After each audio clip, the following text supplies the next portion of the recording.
Welcome back. So today we're diving into the magic, the drama, and yes, maybe some heartbreak of our Europa Conference League run in Season 3 of Build a Nation. Let's have a look.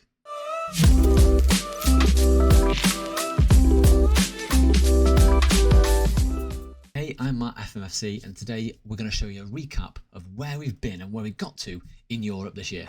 After our defeat in the Champions League qualifiers, we then dropped down into the second path qualifying round for the Europa Conference League, where we first came up against our opponents, Richerai. Richerai? I think that's how you say it. We then got past Richerai, as you know, 2 comfortable wins, 3-1 apiece.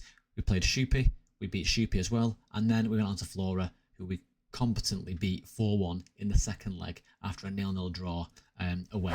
That's when the excitement started. We're in the Conference League proper. We did come up against Brann, as you saw last video round, and we did lose 1-0 at home. Straight away I'm scratching my head thinking, Brann are a bigger team than us. This is going to be a tough run-in. So to get anywhere in this competition, we have to really dust ourselves down after that defeat from Brann and push on to see if we can pick up points to at least get into the next sort of knockout stage, if not the qualifying for the knockout stage itself. Okay, so first game after that Brann defeat, within 3 minutes against Leisure at home, we took the lead. A great ball into the box that Akpo missed, straight onto Mather, who slotted it home to take us in the lead, 1-0 up in 3 minutes. Then on the 38th minute, nearly down the right wing back position, slided it into Bianchieri, who drilled it into the box for Akpok to take a 2-0 lead before half time. Before Leisure in the second half did get one back.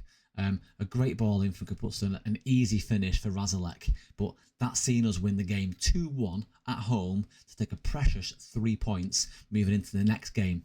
And this next game was against arguably the biggest squad we've played to date, and is an absolute banger for the neutral. Sparta Prague did take an early opener within 2 minutes, and here's me like, oh, I can't believe this. However, no longer than 13 minutes later, we get ourselves back into the game. Fitzgerald's on the edge of the box and bangs it straight into what looks like the top corner. I think the keeper could have done better with that.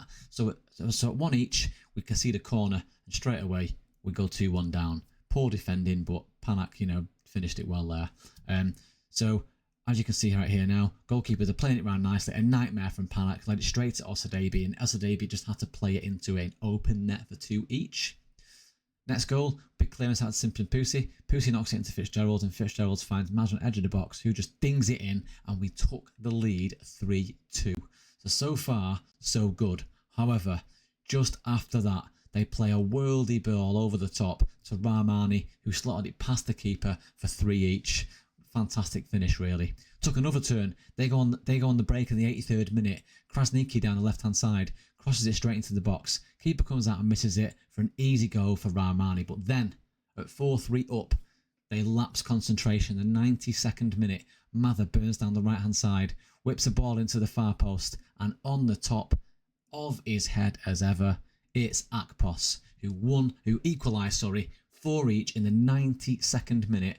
Honestly, what a point that is against probably the biggest team we've played to date. So with 4 points on the board, it wasn't an ideal start, going 1-0 down in the first 5 minutes against Zurich. However, this wasn't one to write home about. It was a 1-1 draw. Simpson Pussy dug us out the poo-poo in the first half with a 45, well, literally an added time goal in the first half. There wasn't much to write home about here, but again, another point on the board, and another result that actually, away from home, in front of probably, I'd say 15,500 Zurich fans, we were definitely not the favourites, and we come out, I would say, on top with that result. 5 points in the bag so far, and we took to the pitch to face an opponent in Pionik, I think it's called. Easiest opponent yet, I would say. We took the lead in 2 minutes from a Sam Mather tap-in, really. He had a great game. Brilliant header from Odorendi, to be fair. He jumps up, smashes that ball, and Mather scores 2. 1 penalty, 1 tap-in. We win the game 3-0 comfortably. The stats, as you can see on screen, we were competent winners, and that led us into 8 points within the Conference League proper at this point in time, and things couldn't get any better, potentially. And they didn't get much better here, but we definitely give ourselves a fighting chance. After losing 4-3 to Dynamo Kiev, this was definitely one for the neutrals. They took an early lead from poor defending from a corner, really, from Popov, strike on the edge of the box, easily beat the keeper. We then got ourselves back in the game. Fantastic run down the side here from Wasane, who played it into Mather, who finished into the top corner. Beautiful goal. So at 1-each, you're thinking, okay, let's sit pretty. Did we do anything about this? We sure did. We took the lead. Great finish from Mather again. He's having the season of his life domestically and in European competition. So at 2-1 up, we decided to let it all go again on a set piece. Set pieces are obviously not our thing at the moment. We need to do more with them. As you can see, we conceded 3 set piece goals so far today. We got ourselves back into the game at 3 each later on. We thought we'd probably rescued a point out of this, I'm going to be honest, with our own set piece goal late-ish in the day at 76th minute. But in the 90th minute, we conceded defeat to a Brasco header set piece again. Apparently, I think I need to do more match preparation on defending set pieces. What do you think? However, after getting 8 points in that Conference League so far, that snuck us into the second round qualifying stage, whereby we don't go straight through to the knockouts, we enter a qualifying phase and we have a playoff against other teams in that Europa Conference League window, and hopefully we could draw somebody nice that we can beat and go through to the next round. Clearly no pun intended, but it was someone nice that we drew. In fact, it was OGC, Nice, whatever. However, over the 2 legs, we didn't come out on top, unfortunately.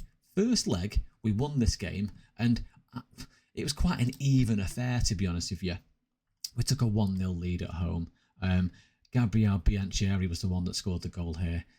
Brilliant team play. The stats wise in the game, I'll show you in a moment, were relatively even. That was such a nice header, just dinked it over the onrushing keeper, Dupe or Dupe. But as you can see, the stats, there's not much separating us really. So I thought, okay, we go into the second leg and it's all to play for. And I was wrong. We had a nightmare. We got convincingly beat by Nice 3-0. Some cracking goals here, to be fair. Crap defending, especially since it was, Moffy was all about, tackle hard, tight mark, close down. We didn't appear to do any of that in this game. As you can see here, that little 1-2 that led to that second goal, if we'd have been tight to Moffy, it might not have got there in the first place. But nevertheless, we can't go a game without conceding from a set piece. Although it wasn't directly, it was definitely involved in it. Slightly bit of fortune around it, but we went out and we crashed out of the Europa Conference League. So we did go out of the Conference League on that knockout playoff round second leg. We did lose the tie 3-1. We went out and we weren't convincingly beaten. I think the second leg we just fell to bits. First leg we gave a fantastic account of ourselves. They battered us here. But listen, we weren't expected to do much at all in the Conference League this year. So I would say this is fantastic progress for us to reach this stage. This also meant that we had a stupid amounts of money in the club after spending the last 3-ish seasons with little to no money at all. Most of the season in a deficit, sometimes having 20-30k in the bank. To now have 3.1 million sat there looking pretty is fantastic. I even asked the board for more transfer budgets, to which they give me £1 million. I'm not spending that in Gibraltar. So I loaded it all into the scouting budget, and now I've got my very bang average scouts looking for wonder kids across the globe, hopefully to come into this club very shortly. Because we've also played for the January transfer window, we had to strengthen the squad a little bit more as well, didn't we? Alo Otavio was one of the guys that I brought in January, an 18-year-old centre midfielder currently getting paid £8 a week. He not only came straight in, but he went straight out in January on loan to Europa FC, where he's actually played so far 9 games, scored a goal, all right average rating. He's probably our first loan farm signing of the save, whereby we get him, we sign him up and we loan them out forever to try and strengthen the rest of the league around us to get us going up that coefficient table. Next signing was a left winger from Brazil, Amarildo Lopez, an 18-year-old left winger, as I've mentioned, on £170 a week. I initially thought this guy would then start towards the loan farm after a short period. When I saw his stats coming in, can he try and get a part in our team? And he is, to be fair, he's relatively fast, he's good at dribbling, decent enough first touch and technique's good, his work rate's fantastic. These need to develop these attributes. One way of doing it is obviously playing him, clearly, but he could be a loan farmer for next year to get him out across the league. But actually, he's played 9 times for me, scored a goal and got 3 assists, a lot of them from the bench.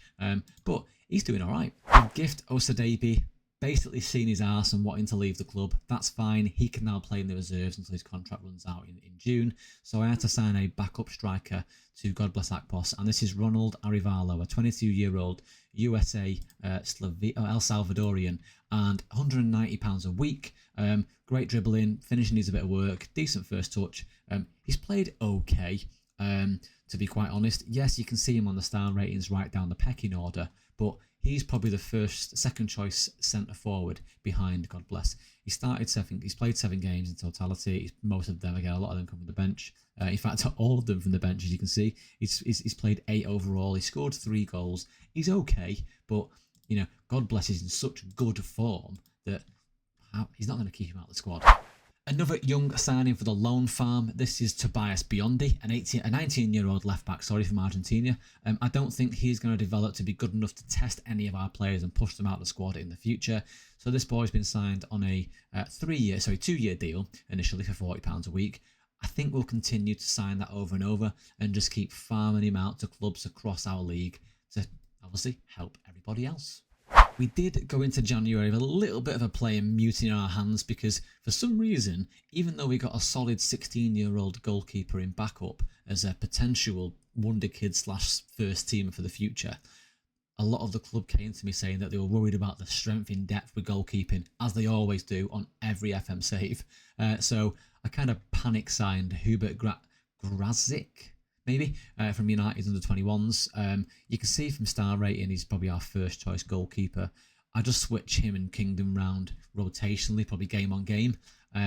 But in reality, I got him in to appease the squad to stop everyone kicking off, really. And it's worked out okay. He's had a couple of decent performances, actually. Played 5, conceded 5, but his average rating of 7.18 was a solid game, which I can't quite remember. Where did we get this from? Yeah, he played a 7.7 in a 7-1 win against Lynx. Interesting how he got such a high rating in a game where he probably wasn't tested, but yeah, fair enough. We needed strengthening at left back, and we had to get this guy in. Gildacio. First of all, you know Amino Yusuf by now. He was, keyword there, was our strongest left back at the club. Potential future wonder kid. Because we've strengthened so many players around him, you can see star ratings gone down so much on potential ability. Again, that's for another video, but don't be blinded by stars. They are absolutely meaningless in the long run. But this guy, Gildacio, is a Brazilian left back, 19 years old, 130 quid a week. Honestly, he's been decent. He's had a bit of an injury in between. I think his injury. Where was his injury now? He was out for about a couple of weeks here or there, or 4 weeks, twisted ankle. So he's had a bit of an injury running this year when we signed him for 4 weeks. Not ideal, but I love the guy. When he's fit and when he's playing, he does make a difference. He is stronger at wing back, so I think next year, depending on what we sign, I might start to build out a wing back tactic to get the most out of him, and another signing that can also play wing back on the right hand side, and that is Koulibaly. Not the one we all love and know, but Woyo Koulibaly, a French attacking wing back. A French defending wing back. I probably can play attack as well as a complete wing back. Fair enough. Of which he has probably up there now, apart from Isaac, who's a loanee, he's up there as our strongest right back in the squad, beating our main man, Oderinde. I don't think anyone's going to beat him from a full-back goal-scoring attribute unless you're Dennis Irwin, but Woyo Koulibaly is a brilliant player to gain for us. Cost us not a penny. He is on £525 a week, so one of the highest paid at the club. But looking at these attributes, fantastic crossing for this league, good marking, good tackling, great technique, relatively fast, and overall a solid all-round. Another loan farmer in Burke Kakmak. He's currently still at the club. I couldn't get him out on loan anywhere. Central midfielder, 4-star potential for the future. This guy is just loan farm fodder. I might set up a little list view in the squad viewer from the 23s just to call out who's loan farm fodder from now on. But he definitely is one of them. It's a shame his attributes might develop better than they look on there. They might start to shape out a lot better in the future. But for me, he's going out on loan across all of the clubs in Gibraltar to try and help strengthen the clubs and get us up that coefficient table. The signing of the window, arguably, maybe the season, is a free transfer in Gisando Matsuo, a Brazilian central midfielder playmaker. honestly, this guy is a baller. I mean, look at some of these stats for his playmaking attributes here. Dribbling, first touch, passing, technique, vision, teamwork. He's just so good. Not even plays it as well. Like, some of these guys just bang the attributes out and the match engine just doesn't fulfill. Look at the form here. Like, he has been knocking out some serious performances in the past 5 or 6 games. Definitely worthy of some form of Brazilian call-up, surely. Maybe not in the first team, but he should be knocking around in the 21s. He's not got any youth caps and nothing. He's going to start catching the eyes of the big boys in Europe, but I don't want that. And especially because he's only valued at £2,000 at the moment, I'm not sure how. He's a guy that I want to keep for the long term. Lastly, by no means least, is the player that we've actually paid money for. I said at the beginning, or not beginning, but partway through the video, that the club gave us £1 million in transfer. We're never going to use that. So I pumped it all into scouting across the world and opened the coverage right up. We did pay, though, £49,000 for this chap from UD San Fernando. A complete, probably nothing of a team. However, the player himself is half decent, to be fair. He is a Romanian sort of striker come right winger, potentially inside forward of the future. His physicals look solid. He's not done it too much in the match engine so far for me. I've probably been a bit harsh and not gave him as much time as I possibly could. He did come in with much higher potential ability than what the game is showing right now. So something's happened to level that off. He's probably the development in the squad since, and some of these players getting slightly better, like Gabriel. He's gone a little bit better since being of ourselves. But he's a decent player. I do fear that this could be a guy that probably hopefully develops well, gets that crossing up a little bit, probably gets a bit better at his passing. His physical's a class already. A bit more off the ball and work rate for him, and probably a bit of improvement in his flair. He could be a really good player for us for the long term. Again, another one with good physicals. I just fear that when the European competitions and the Seagulls of Europe start scouting around, we could lose him. But hopefully we get our money back, because that value there, the max end of 250k, I'd like to get that for a player soon. And that just about starts to wrap up our recap of the season so far, where we've been in Europe, and a couple of key transfers in January. We are now still top of the league. We're currently 8 points clear at the top as we head into that final 5-game fixture of our championship group break-off stage. So we can wrap this up in the next 2 games, really, if I'm honest, depending on results. We've not drawn a game this year, which is mad. I'm slightly disappointed that we've not gone the season unbeaten. But look at the goals we've scored. You know, we could score 100 goals this year, which would be a phenomenal milestone for a team like this. We have got 5 fixtures left. We're also in the Rock Cup final, either against Mons Carp or St. Joseph. So that'll be hopefully something to compete for, and a bit of silverware coming back to the club again this year. So next video, you're going to see us play a couple of the key league fixtures, and then the Rock Cup final to hopefully see us banging 2 more trophies in the 3rd season and really start driving on some success for this Gibraltar side. If you've liked that, please drop me a subscribe and like. Comment down below what you want to see in future videos, and thank you very much for watching.